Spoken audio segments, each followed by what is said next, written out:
E eu fui corrigido aqui pelo Chico, eu voltei no tempo 10 anos, falei que era 2001, você sabe, é 2011.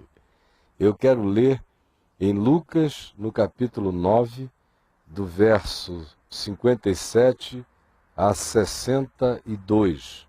Lucas 9, de 57 a 62. Leia comigo, por favor.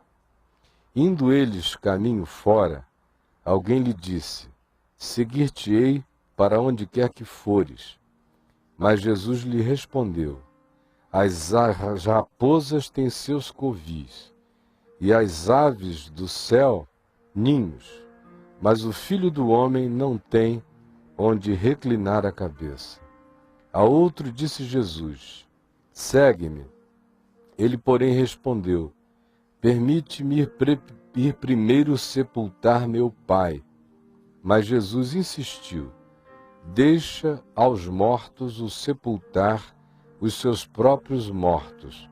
Tu, porém, vai e prega o reino de Deus. Outro lhe disse: seguir-te-ei, Senhor, mas deixa-me primeiro despedir-me dos de casa.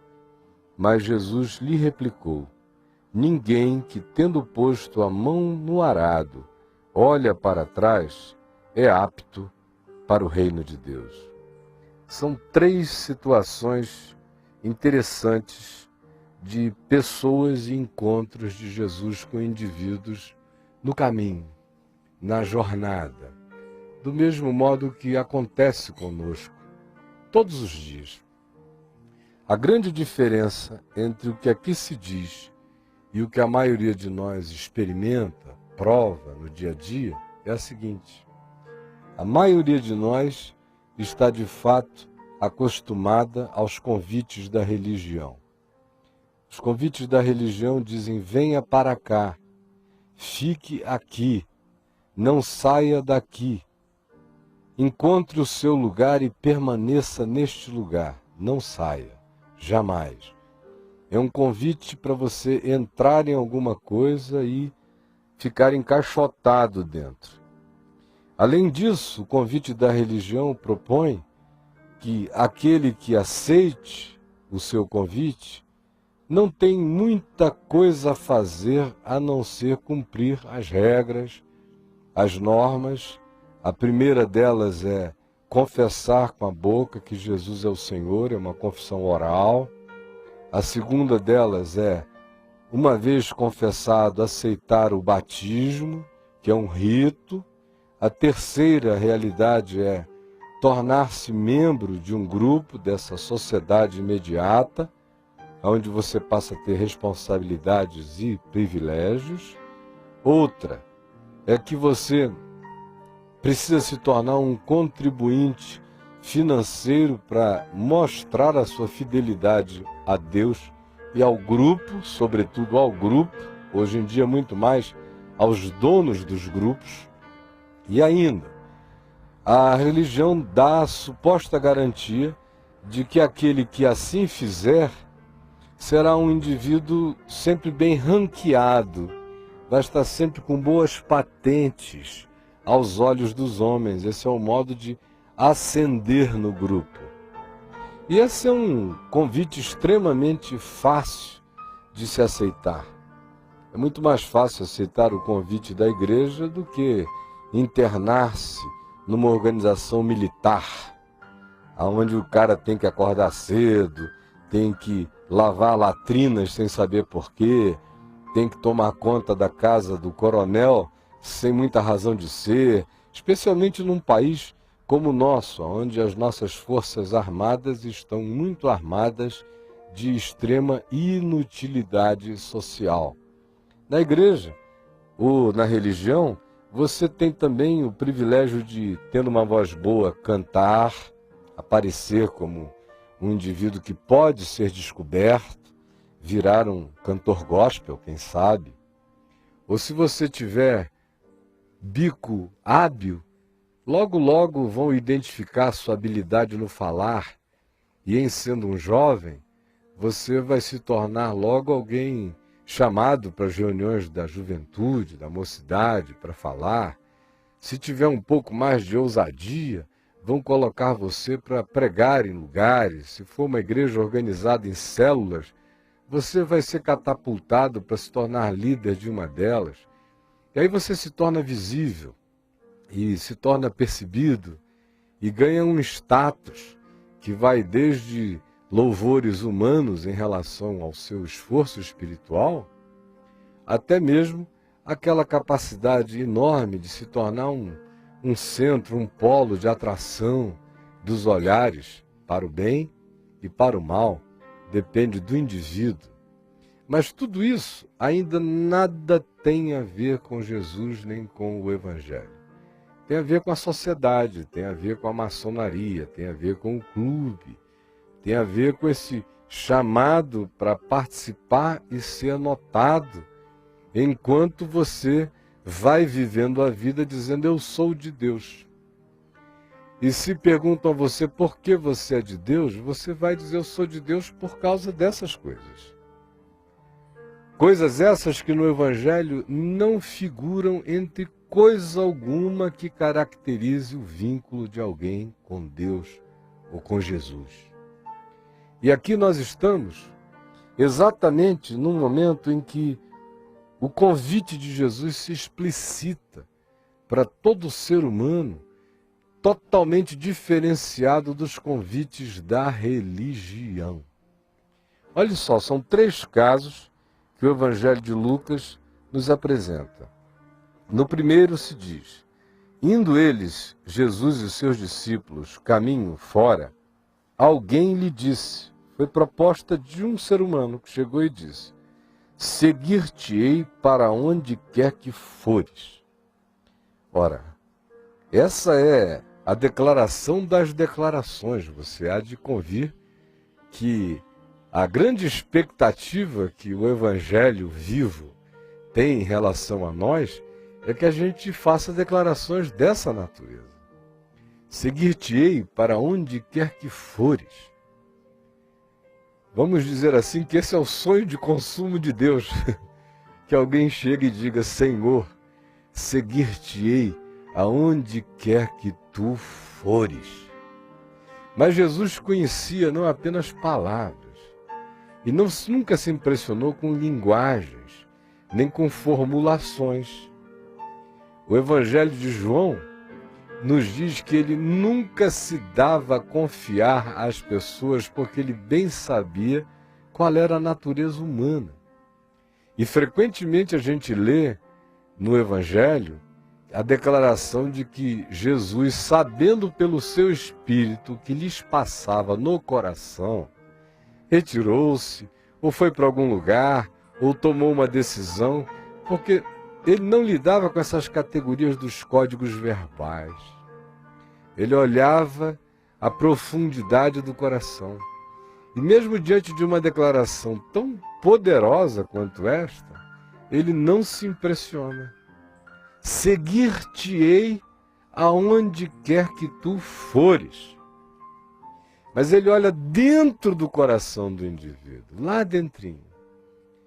E ele sabe que o indivíduo tinha muito papo, muita logorreia, muita conversa, muita afirmação assertiva, mas nenhuma assertividade de fato para bancar, para garantir o envolvimento radical com Jesus, indo até as raízes do compromisso.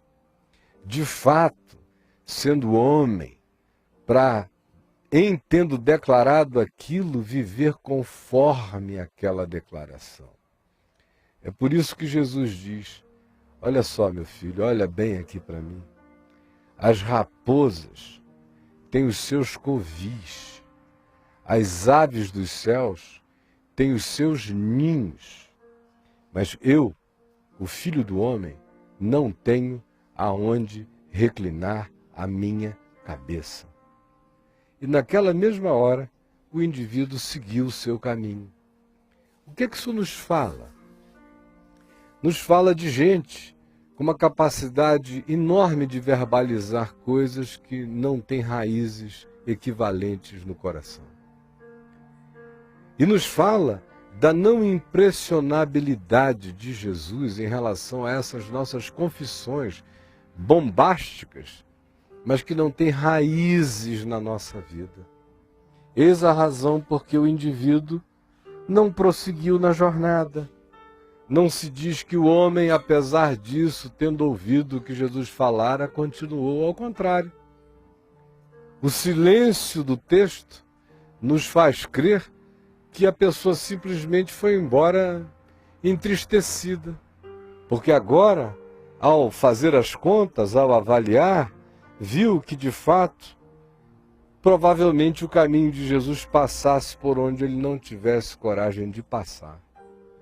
Aliás, naqueles dias, era muito fácil alguém chegar para Jesus com uma declaração dessa, naquele momento da vida de Jesus, com tantas multidões à volta, com tanta popularidade, com tantas curas, milagres, sinais, prodígios, maravilhas, fenômenos indescritíveis, divinos, vazando e sobejando dele, dava até status dizer: o meu rabi, o meu mestre, aquele a quem eu sigo, manifesta poderes especiais.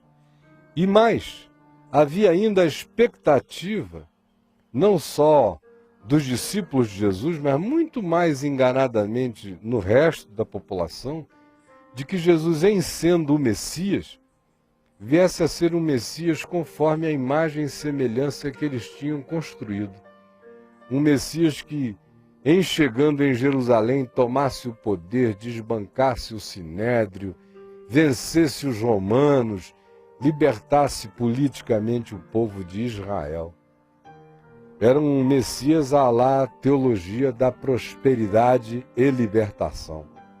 Uma libertação com prosperidade.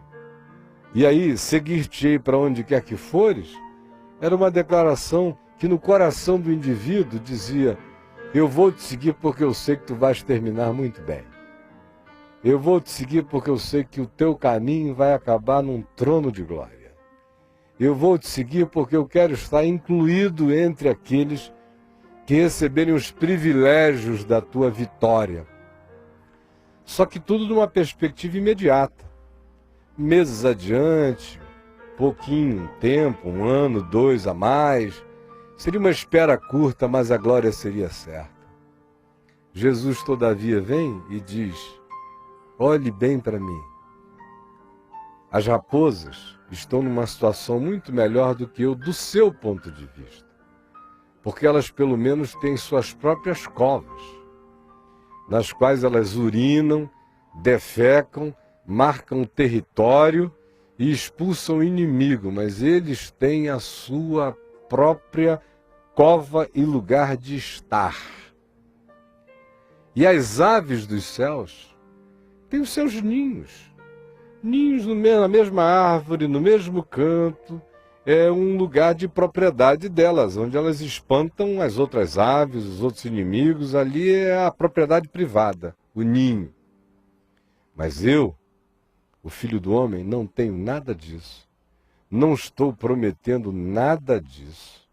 E não tenho nem onde reclinar a cabeça. Eu durmo por aí, aonde dá.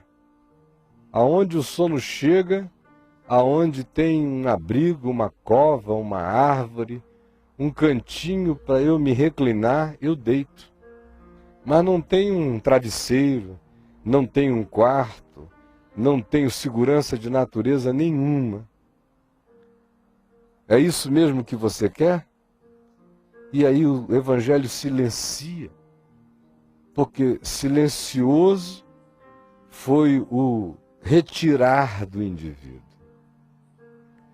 Hoje em dia tem muita gente pensando que seguir Jesus é um bom negócio. Na realidade, eles estão seguindo a religião, não Jesus. É por isso que diante de calamidades tem muita gente se questionando sempre. Por que isso aconteceu? Por que Jesus permitiu? Por que gente desabrigada? Ora, Jesus disse a quem afirmou a ele: seguir-te-ei por onde quer que fores, que segui-lo significava Do ponto de vista humano, provavelmente insegurança total.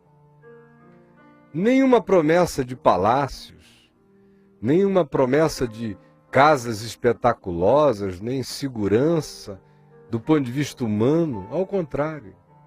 Ele disse: não andem ansiosos de coisa alguma, nem do presente, nem do futuro. Em relação ao dia de hoje, basta cada dia o seu próprio mal. Em relação ao futuro, descanse em mim com confiança total e absoluta. Mas não há nenhuma promessa de nada que não seja: busque, em primeiro lugar, o reino de Deus e a sua justiça, e as coisas essenciais, pão, água, aqueles que são os elementos básicos da vida, todos eles serão acrescentados todos os dias. E tanto mais quanto a mente de vocês não ande desesperada, nem ansiosa, nem preocupada. Mas até aí vai a palavra, até aí vai a promessa do Evangelho. O que passa daí já é teologia de Satanás. Já é a teologia da prosperidade sem Deus. Já é a macumba praticada pelo cristianismo em nome de Jesus. E é por causa de tais promessas falaciosas e mentirosas, feitas em nome de um Jesus que não existe, que quando a situação se complica, a maioria deixa a fé, a maioria desiste, a maioria diz: onde está Deus? A maioria fica com perguntas completamente imbecilizadas. Como é fácil vir com a bravata de dizer: seguir-te-ei para onde quer que fores. Se você fizer uma declaração dessa na igreja, o povo vai dar saltos de alegria. Os pastores vão dizer: aleluia, ganhei mais um, que não vai me deixar sob hipótese nenhuma, virou membro da seita. Agora, com Jesus é diferente. Ele olha aí dentro do seu coração e vê quais são as suas intenções. Tem muita gente pensando, ainda agora, que Deus é impressionável com palavras. Fica cobrando de Deus as declarações que fez, dizendo: tu tinhas que bancares o que eu falei em teu nome. Mas Jesus só banca o que ele próprio falou. Ele não banca o evangelho que eu invente. Ele não banca as minhas criações caprichosas, batizadas com o nome dele. Creia nisso e saiba disso, não há apelação. Aqui nós estamos diante de um indivíduo que, ao vir com a sua bravata e ao perceber qual era a intenção de Jesus de nos levar por um caminho de segurança em Deus, mas que não se estriba em segurança humana, ele disse: eu estou fora dessa, porque na realidade ele não estava disposto às implicações da pobreza eventual, dos sacrifícios, dos tempos onde se tem menos do que mais, dos tempos onde a gente tem que fazer contas com números que nem existem. Existem esses tempos na vida da gente. O apóstolo Paulo diz que, tendo com que comer e beber, estejamos contentes. Esse é o contentamento. Olha, tendo que comer e o que beber já está bom, está no lucro.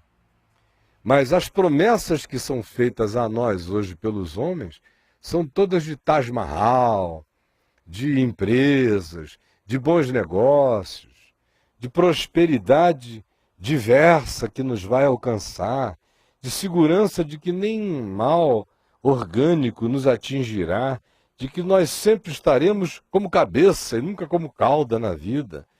Quando Jesus disse: não existe mais essa coisa de cabeça nem de cauda, um só é o cabeça. E vocês todos são cauda mesmo. Estão aqui como discípulos do Filho do Homem. Se o Filho do Homem, que é o cabeça, não veio para ser servido, mas para servir e dar a sua vida em resgate de muitos, que dizer dos seus discípulos: o discípulo não é maior do que o seu mestre, do que o seu Senhor. E o maior entre vocês seja aquele que sirva. Esse tempo de buscar ser cabeça e não cauda morreu no Evangelho. No Evangelho todo mundo existe para servir conforme o dom que recebeu, conforme a medida da graça de Deus compartilhada com cada um de nós. Aí o indivíduo, ouvindo isto, simplesmente disse, bom, não era bem isto que eu pensava. Como muita gente que me vê e me ouve agora, fica lá com aquele desapontamento no coração. Por que que o Caio tem que ficar sempre com esse balde de água fria em mim? Não, eu não engano você. Eu só estou dizendo o que Jesus ensinou e dizendo que o resto é mentira, meu irmão. Se você quiser seguir a mentira, faça bom proveito do atoleiro na pocilga do engano. Mas se você quiser verdade no Evangelho, é isto que Jesus disse. Eu apenas o repito. E eu não estou aqui tentando aumentar o número de pessoas para uma religião. Eu estou, em nome de Jesus, vendo se discípulos são criados, discípulos do Evangelho, conforme o Evangelho, segundo Jesus, sem brincadeira, sem miragem, sem visagem, sem pantomima, sem cenografia da mentira, pintada diante dos olhos de ninguém. No mundo tereis aflições, mas tende bom ânimo.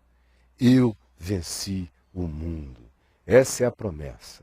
Não se turbe o vosso coração. Credes em Deus? Crede também em mim. Na casa de meu Pai há muitas moradas. Se assim não fora, eu vou-lo teria dito. Mas eu vou preparar-vos lugar. E quando eu for e vos preparar lugar, voltarei e vos receberei para mim mesmo, para que onde eu estou, estejais vós também. Essa é a palavra, essa é a promessa que nos foi evangelizada. O que ficar aquém disso é mentira. O que passar disso é maldade, construída por homens e pelo diabo.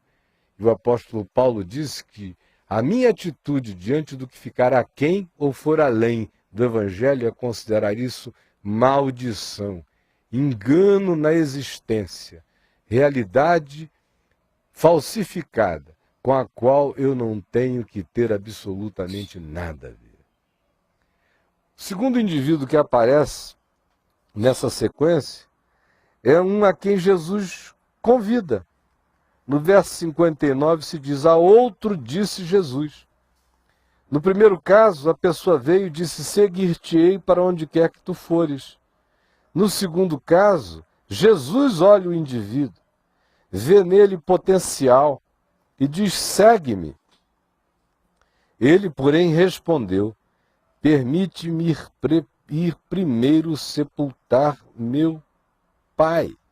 São os que protelam e adiam o engajamento para sempre. Agora, o chocante nisso é a gente saber que Jesus está falando aqui de alguém que tinha o potencial. Ele não estava tentando o homem.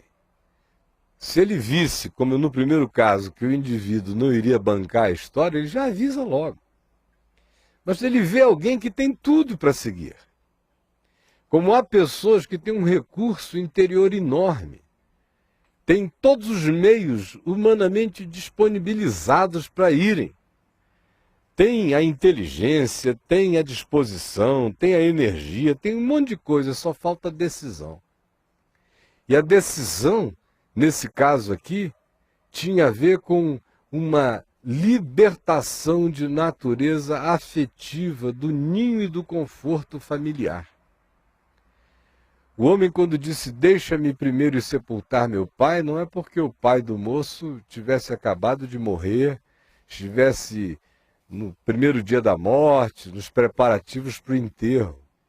O que ele estava dizendo, olha, enquanto meu pai não morrer, eu não saio de casa. Enquanto ele tiver vida, eu vou ficando por lá. Aí o pretexto é, eu vou ter que ajudar, vou ter que ficar próximo. Mas, de fato, era o argumento mais forte que ele tinha para tentar impressionar a Jesus, que seria contrapor o convite de Jesus para que o rapaz o seguisse com o mandamento de honra a teu pai e a tua mãe, para que te vá bem e tu sejas de longa vida sobre a terra. Só que Jesus nunca convida ninguém para desonrar pai e mãe. E seguir Jesus jamais implicará em desonrar a pai e a mãe. Significava dizer que o que Jesus fazia ao convidar aquele moço era dizer, olha, eu sei que tu podes. I know you can. Você pode. Eu sei que você pode. E o indivíduo responde simplesmente dizendo, eu poderia, mas deixa-me primeiro. Quando ele diz primeiro, ele admite que ele poderia. Ele apenas resolve que a prioridade dele é outra. Primeiro é a prioridade, é o que vem antes. Deixa-me antes, deixa-me primeiro sepultar meu pai. E aí, em relação a Jesus, não pode haver primeiro. Se eu digo que sou discípulo de Jesus, qualquer outra coisa é segundo daí em diante. Minha mulher vem em segundo, meus pais vêm em segundo, meus filhos vêm em segundo, meus netos vêm em segundo, meu ministério vem em segundo, minha vida vem depois. Jesus é o primeiro. Buscar em primeiro lugar o seu reino e a sua justiça é isto. Jesus vem primeiro. E ele disse que quem não tem coragem, por amor a ele, de fazer rupturas quando necessárias, até com pai, com mãe, com irmãos, com gente que a gente quer bem, mas que tenta sequestrar-nos contra o mandamento de Jesus, contra o chamado do Evangelho, quem não tem essa coragem não está apto para o reino de Deus, nem para ser discípulo dele. O chamado dele é tão radical que revoluciona completamente a ordem de coisas na vida da gente. Nos faz rever o que é primeiro. Se Jesus é o Senhor, nenhuma paixão vem primeiro. Se Jesus é o Senhor, nem pai nem mãe vem primeiro. Se Jesus é o Senhor, ele é o primeiro. E nada que se desalinhe desse chamado dele vai ter primazia no lugar dele. Meu pai e minha mãe terão que ser sábios para me abençoarem enquanto eu sigo.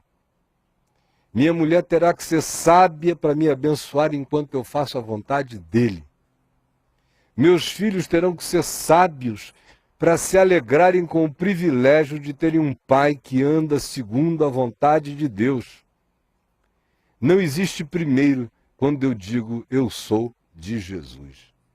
Tudo mais vira segundo, tudo mais se torna periferia à volta do trono. Deu para você me compreender? Olha só o que se diz a seguir. Mas Jesus insistiu. Verso 60. Jesus insistiu. Que coisa interessante, Jesus insistiu. O potencial do indivíduo era tão grande que Jesus insistiu.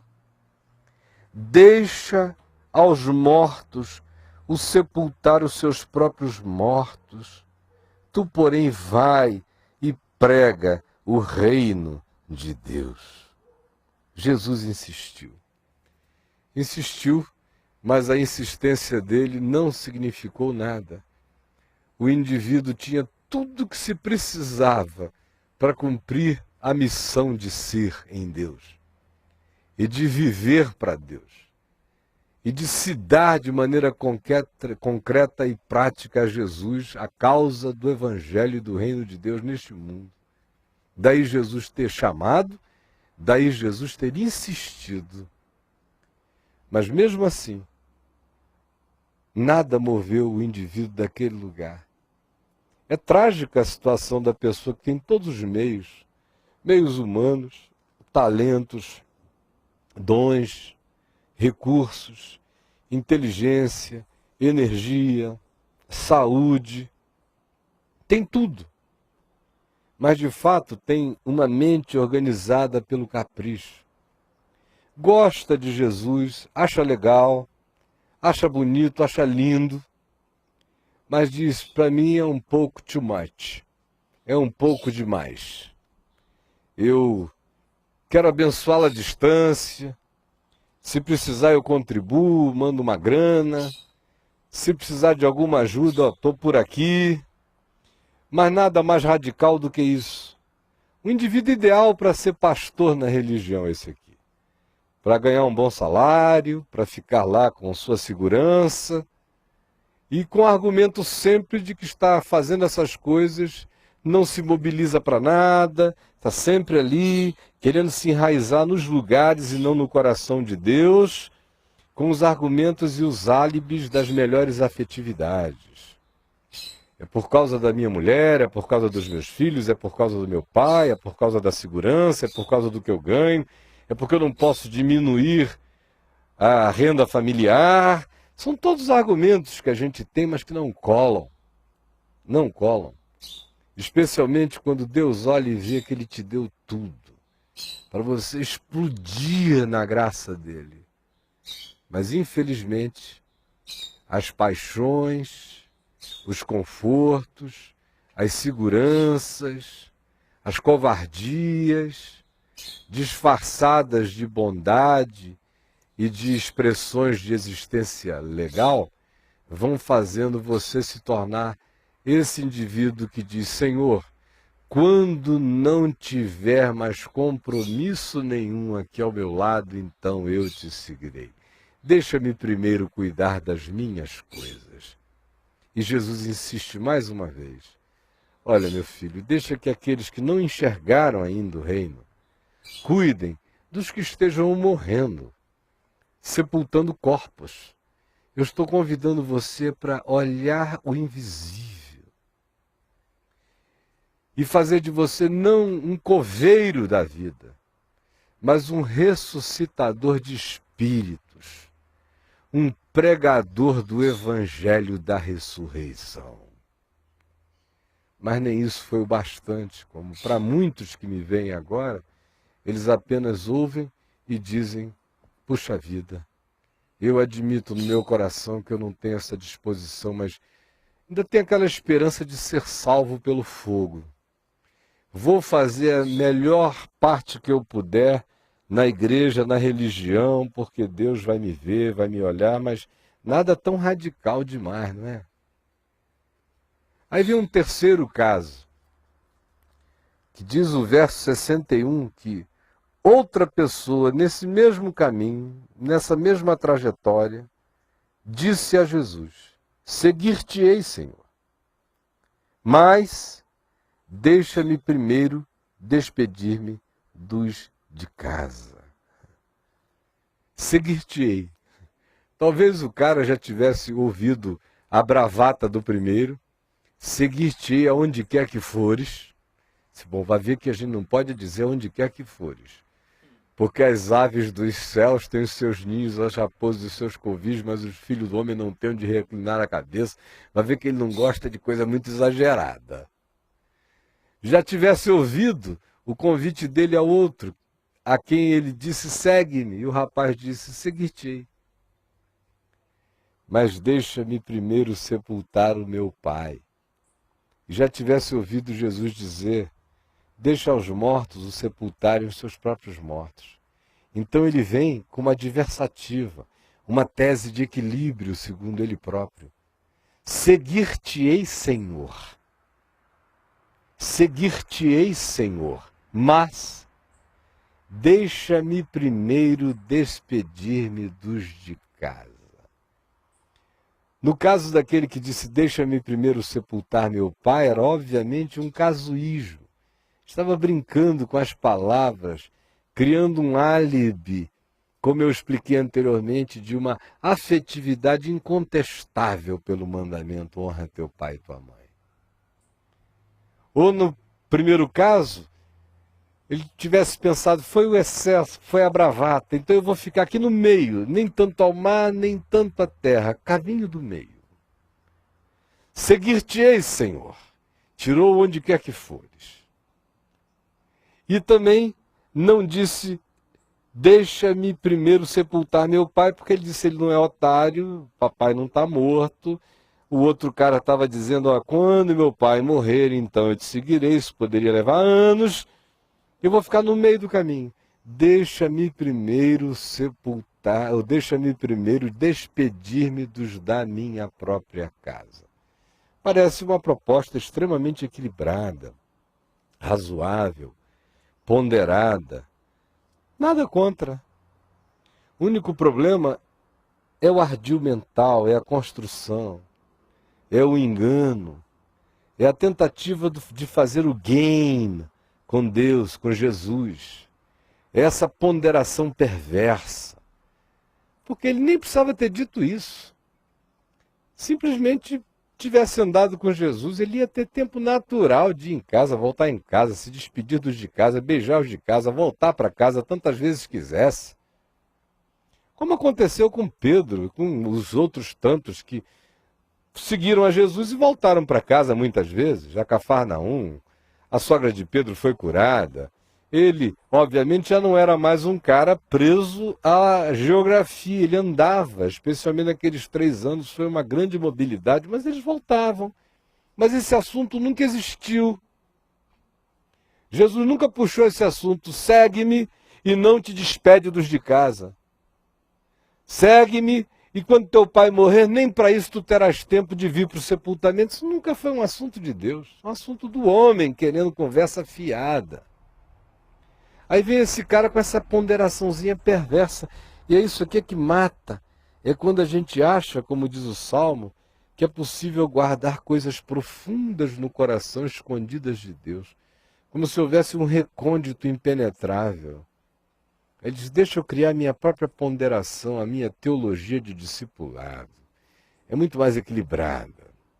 O que eu vou dizer é apenas, deixa-me primeiro despedir-me dos de casa. Mas quando alguém diz, seguir-te-ei, Senhor, o que ele tem que saber é que aí tem um ponto parágrafo e não um ponto e vírgula.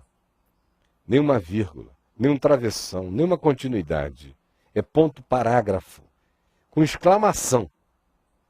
Seguir-te-ei, Senhor, e pronto, e ponto. Mas ele inclui uma adversativa de ponderação. Seguir-te-ei, Senhor, mais. Quando a gente diz Senhor, não tem mais, mas. Entendeu? Ou é Senhor, ou é mas. Mas se a gente diz Senhor, não tem mais, mas nenhum. Acabou. Seguir-te-ei, Senhor, ponto. Mas primeiro deixa-me despedir-me dos de casa, já não era pelo ir despedir-se dos da sua casa. Era pelo engano, era pelo auto-engano, era pela subjetividade, era pela pretensão de crer que se poderia criar um caminho intermediário, de colocar uma rédea no chamado de Deus, de fazer reparos ao convite de Jesus. É aí que entra a desgraça da nossa intelecção, a desgraça da nossa vontade superior à vontade de Deus na nossa vida, quando a gente diz que quer Jesus, mas tem ponderações a fazer e tem equilíbrios a trazer. São aqueles que tentam equilibrar o Evangelho. São aqueles que acham que o Evangelho é um pouco demais, radical demais, como eu já encontrei tanta gente. E alguns honestos o suficiente para me falarem. Como, por exemplo, quando eu era pastor em Niterói, uma ocasião, assim que eu falei a primeira vez o conteúdo do meu livro Seguir Jesus, o mais fascinante projeto de vida, ele antes de ser posto no papel foi falado por mim em alguns lugares e ocasiões, até que ele virou um texto escrito. Eu fiz a sequência daquelas falas ali durante uma semana inteira na igreja local que eu pastoreava. E ao final, já num domingo à noite, um senhor me procurou, ele me conhecia desde a infância. E ele disse, escuta, meu querido pastor, você não acha Isso é um pouco demais, não? Eu falei, mas você tem alguma coisa a dizer quanto ao fato de que não foi exatamente isso que Jesus falou? E que não seja exatamente esse o convite dele? Ele disse, não, está tudo perfeito, só que Jesus era Jesus, você é você, né? Eu falei, você não entendeu que eu não sou Jesus e não estou convidando ninguém para me seguir? Eu estou convidando você para seguir a Jesus assim como eu estou seguindo, então diga isso a Jesus, mas não diga isso a mim. Se eu estivesse convidando você para me seguir, seria demais. Uma pretensão de uma arrogância diabólica, de uma megalomania insuportável.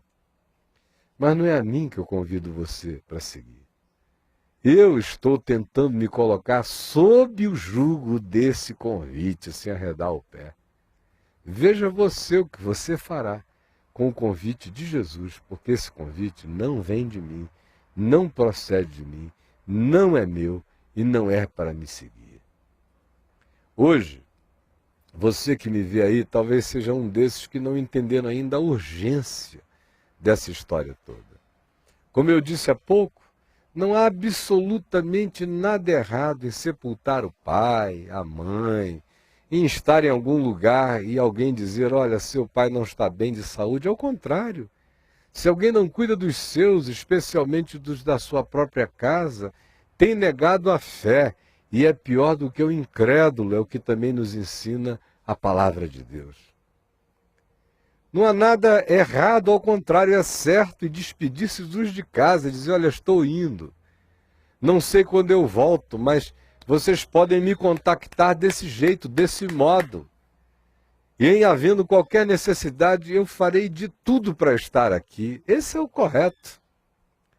A questão toda, como eu disse, residiu e reside no ludíbrio, no engano, no game, no joguinho, na tentativa de moldar o evangelho à nossa imagem e semelhança e criar uma zona de manobra para os nossos confortos pessoais e para os nossos caprichos pessoais. No entanto, especialmente nesse último caso, mas incluiria todos os três aqui por mim expostos, minha mente não consegue deixar de lembrar-se do que Elias fez com Eliseu.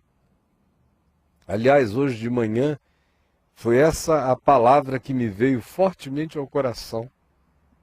Aquela declaração de Elias a Eliseu.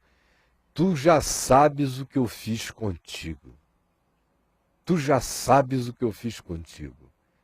Depois que Elias tinha matado os profetas de Baal e do poste ídolo, e depois que ele teve aquela crise de angústia depressiva quando a mulher de Acabe, a Jezabel, a feiticeira perversa, disse que mataria a Elias por ter matado os profetas de Baal e do poste ídolo, ele saiu correndo, foi acabar se refugiando no deserto do Sinai, no Monte Horebe, numa gruta, onde ele ouviu a voz de Deus que disse, o que você faz aqui, Elias? Sai daqui, vai até a Síria e unge Azael, rei da Síria.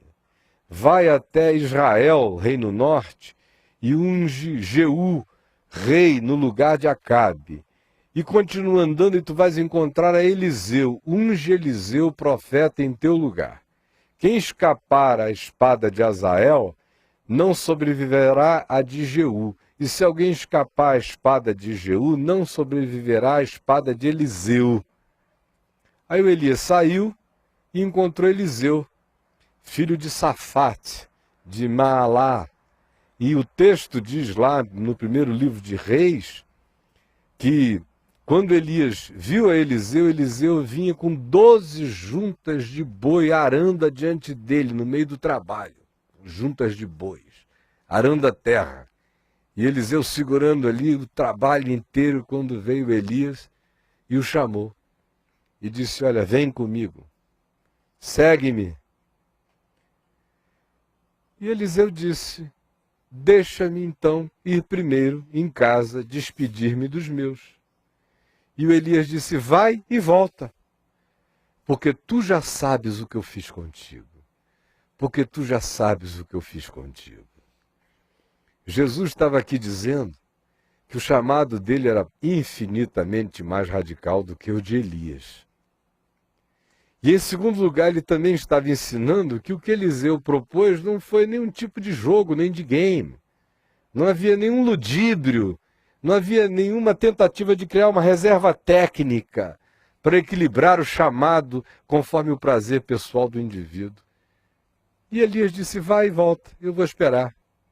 E o Eliseu foi, pegou uma das 12 juntas de boi e imolou os bois, ofereceu uma comida, fez uma churrascada para a família e para os amigos, despediu-se de todos, e aí então foi e seguiu ao profeta Elias, e ficou 13 anos seguindo a Elias, antes de Elias ser levado às alturas, e antes de Eliseu fazer qualquer coisa concreta, objetiva, como sucessor de Elias na terra.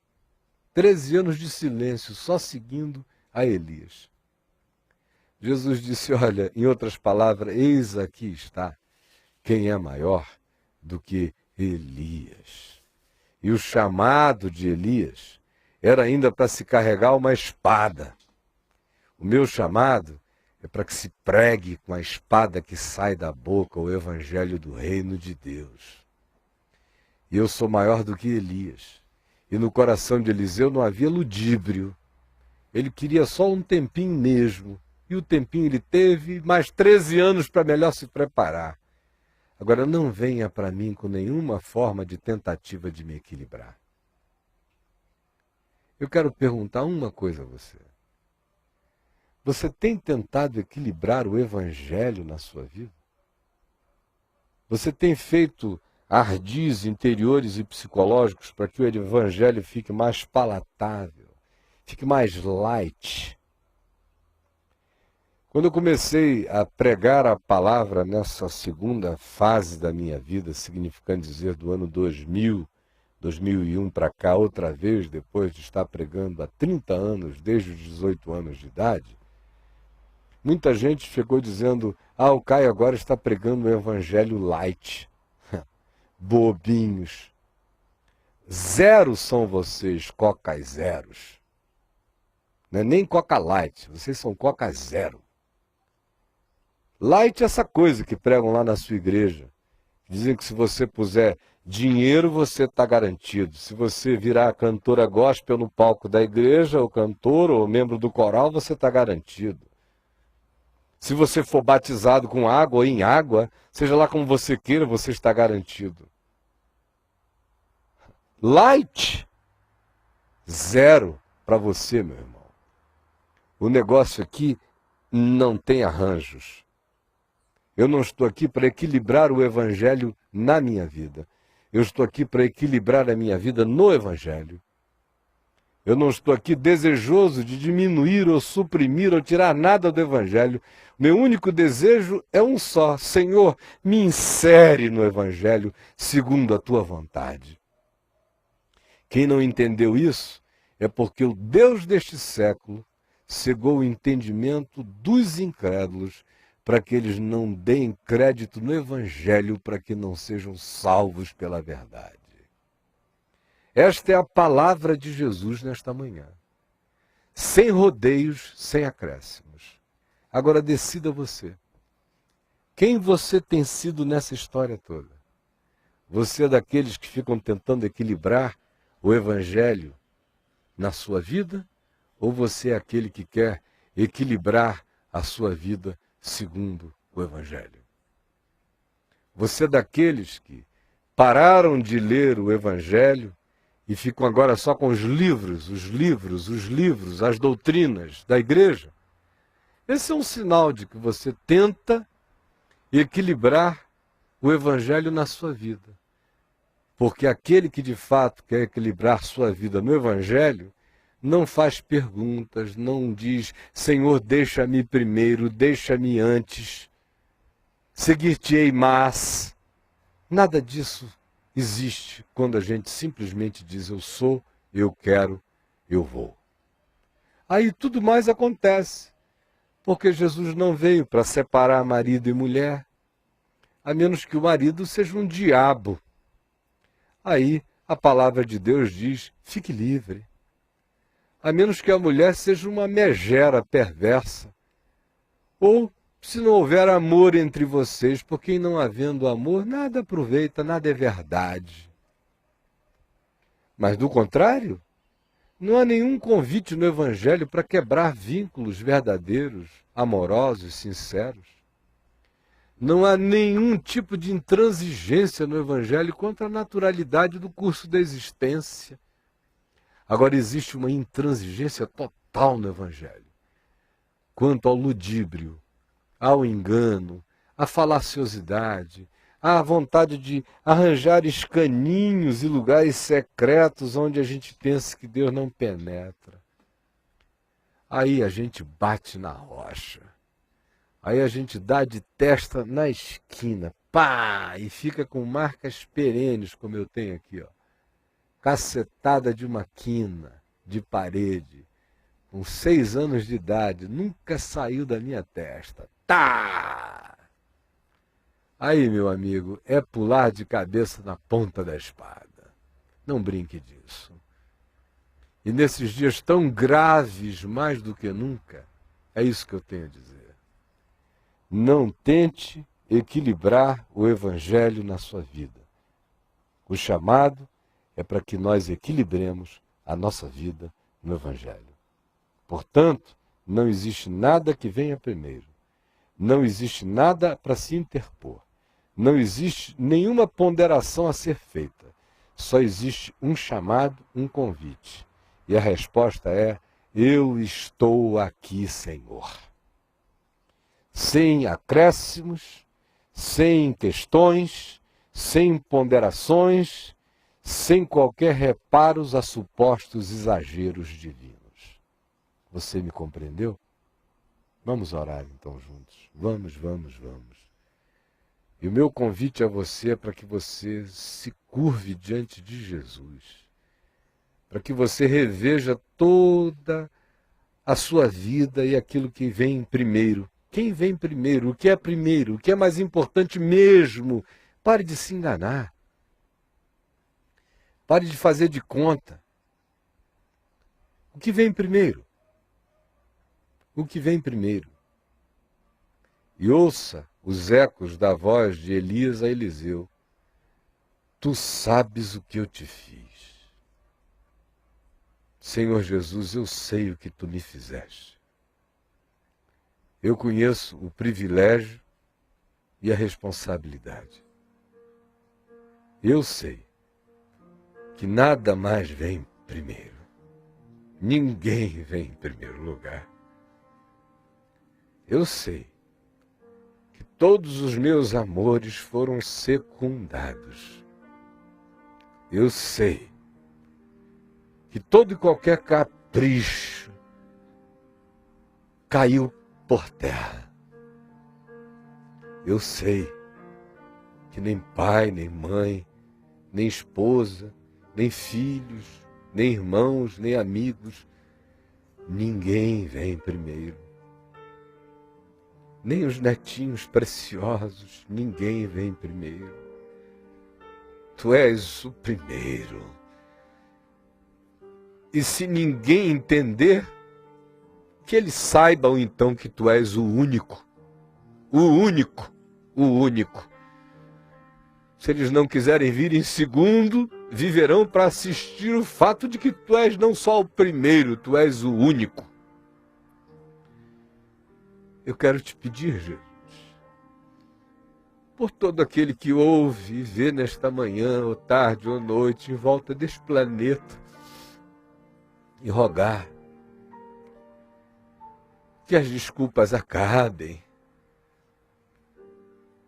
Nós temos te tratado como se tu fosses Baal ou um ídolo, como se a gente pudesse ter ludíbrios, enganos e voltinhas e joguinhos a brincar contigo. Ajuda-nos a aceitarmos o convite, sabendo que é um privilégio. E também permite-nos chegarmos sem bravata, sem dizer que iremos aonde quer que tu vás, porque tu vais e foste a lugares por mim que eu não tenho coragem de penetrar. Tu desceste ao inferno, ao Hades, para que eu lá não fosse. Tu te colocaste na mais profunda sepultura da morte, para que eu não morresse essa morte. Eu não posso ir aonde tu vais, eu só quero ir aonde tu me chamares para ir. Então salva-me das bravatas, porque tu não és o Deus das bravatas. Eu te peço, Jesus, que tu também me salves e salves a todos aqueles que estão nos vendo e ouvindo agora, de ficarmos com adiamentos, agora não, agora eu tenho que namorar, agora eu tenho que ter esse filho, agora eu tenho que terminar essa faculdade, agora eu tenho que, seja lá o que for, como se o teu chamado nos inviabilizasse para a vida. Ao contrário, tu nos chamas para que tu sejas o primeiro em nós, no centro da vida. E seguir-te é andar contigo, não necessariamente abandonar pessoas, vínculos, relacionamentos, é andar contigo e levar-te para dentro da vida que nos cerca, a menos que aqueles que nós amamos não queiram te amar e nos repudiem por causa do teu nome. Do contrário, seremos sal da terra e luz do mundo, no ambiente imediato das nossas vidas e também para além de nós, aonde quer que tu nos semeis. E salva-nos, Jesus, de ficarmos querendo equilibrar a Deus, de queremos desenvolver um evangelho light, a nossa imagem e semelhança, ou conforme as peculiaridades do nosso engano, auto-engano, capricho, preguiça, covardia ou dissimulada maldade. Tu és o primeiro, tu és o único, tu és o Senhor. Por favor, Espírito Santo, escreve a ferro e fogo essa palavra no meu coração e no coração dos meus irmãos. É o que eu te peço, em nome de Jesus. Amém. Amém.